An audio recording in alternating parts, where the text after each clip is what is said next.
Hello everyone, welcome back to my channel strawberries gallery. আমি আগের ভিডিওতে বলেছিলাম যে মেন পুজোর ভিডিওটা আমি তোমাদেরকে দেখাবো। তো আজকে আমাদের বাড়ি মেন পুজো। আর দেখো মন্দিরের বাইরে তোমাদেরকে ভিডিওটা দেখাচ্ছি। সুন্দর করে গেটের ডেকোরেশন করেছে। আর দেখো দুপাশে দু সিঁড়িতে রেলিং দিয়ে ফুলের ডেকোরেশনগুলো করেছে। এগুলো কিন্তু কালকে রাতেই আমাদের করে দিয়েছে। আর এটা কিন্তু প্রত্যেক বছর এই একই রকমভাবেই আমাদের এইভাবে মন্দিরটা সাজানো হয়। আর দেখো মন্দিরের ভেতরে সবাই লোকজন চলে এসছে, আশেপাশে যারা নিমন্ত্রিত তারা সবাই চলে এসছে পুজো দেখার জন্য।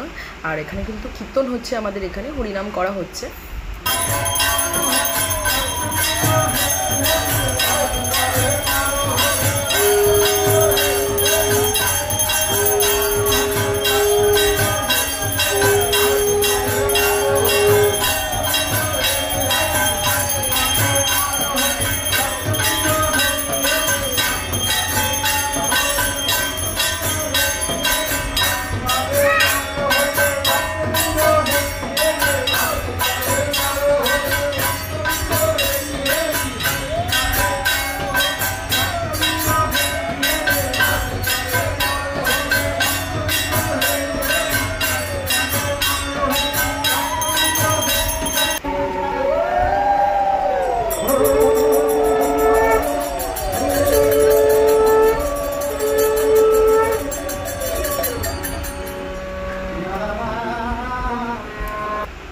আর এটা কিন্তু আমাদের বাড়ির একটা নিয়ম যে আমাদের মন্দিরে যে কীর্তন হচ্ছে তার চারপাশ দিয়ে ওই 7 পাক ঘোরা পরিক্রমা করা হয়। কারণ অনেকগুলো ধাম আছে, সেই ধাম তো যাওয়া সম্ভব না। সেই জন্য যেখানে কীর্তন হয় সেই জায়গাটায় আমরা বাড়ির সবাই মিলে মানে নিয়ে আমরা চারপাশ দিয়ে ঘোরা হয়। আর এটা আমার বাবা করে, যেহেতু আমার বাবা বাড়ির বড় ছেলে, যেহেতু বাবা বড় সেই হিসাবে এই নিয়মটা বাবাই করে।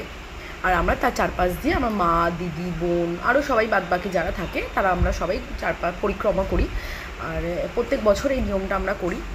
আর এখানে আমি মেয়েকেও ডাকছিলাম, ও একদম একদম দুষ্টুমি করছিল, ওই জন্য এখানে আসেইনি, ওখানেই বদমাশি করে যাচ্ছিলো।